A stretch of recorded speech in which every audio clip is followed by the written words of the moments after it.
Did you ever look at a world map? Canada is huge. It is the second largest country on Earth. Only Russia is bigger, yet very few people live in Canada. Its population is quite small for its size. Why does such a big country have so few people? Many people wonder about this. This puzzle has many pieces. We will look at these pieces. Think about other large countries. China is large, India is large, the United States is large. These countries have many people. Canada has about 40 million people. The population density is very low. It is one of the lowest in the world. This means there is a lot of space for each person. Imagine driving across Canada. You would see vast stretches of wilderness. You would see forests, mountains, and plains. For hours you might not see a town. You might not even see another car. This emptiness can be beautiful. It can also be challenging. Living in remote areas is not easy. This simple fact influences where people choose to live. It shapes the entire pattern of settlement across the nation. Let us explore these factors. Canada's geography is a major reason for its low population. The country is enormous. It stretches from the Atlantic Ocean to the Pacific Ocean. It goes north to the Arctic Ocean. But not all land is easy to live on. Much of Canada's land is difficult for human settlement. The sheer size is deceptive.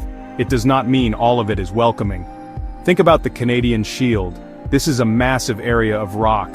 It covers a large part of eastern and central Canada. The soil there is thin. Farming is very hard. Building cities is also difficult.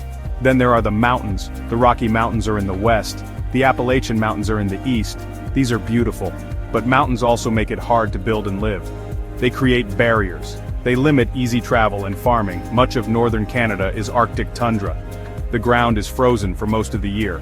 This is called permafrost. Growing food is almost impossible here. Building stable structures is a challenge. Very few people can live in such harsh conditions. Geography, therefore, sets fundamental limits.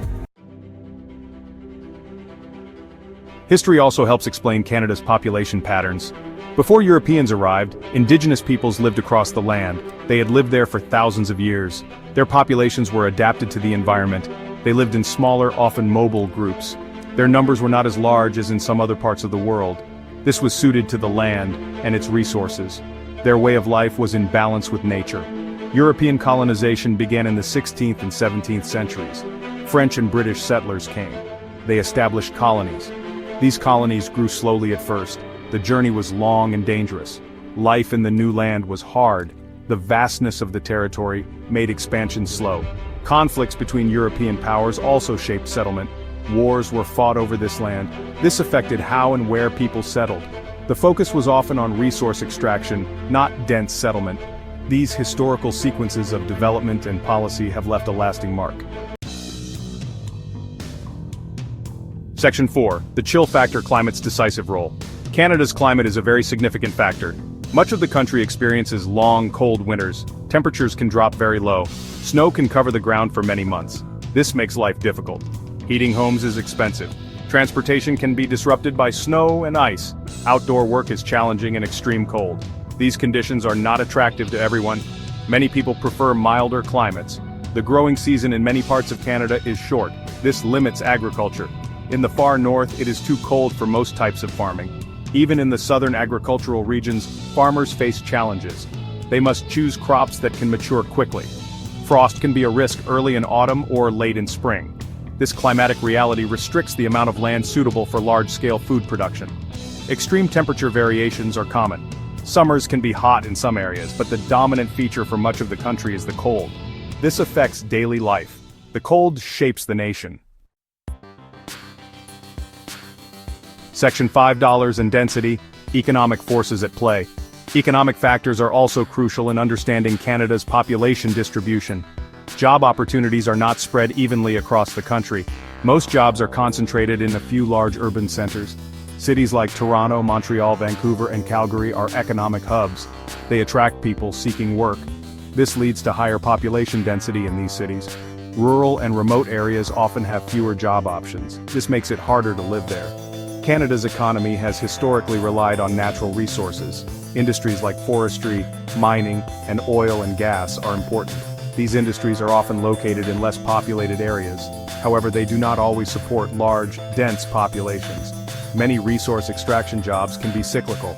They depend on global commodity prices. Some are also becoming more automated. This means fewer workers are needed on site. This pattern influences settlement. The economic landscape, therefore, strongly guides where Canadians choose to build their lives and communities. Section 6, Canada's Emptiness, a Tapestry of Reasons. In summary, Canada's low population density is not due to a single cause.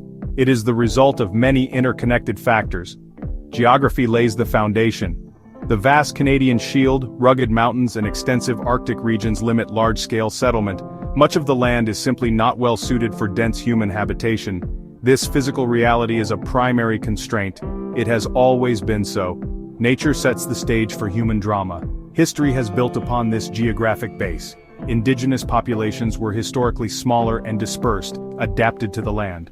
European colonization and subsequent immigration policies shaped the growth and origin of the population over centuries.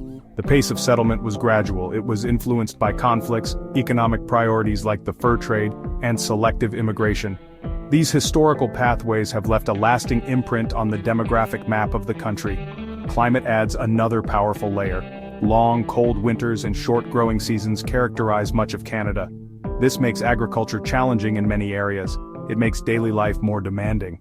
Together, geography, history, climate, and economics weave the story of Canada's vast, beautiful, and relatively empty landscape.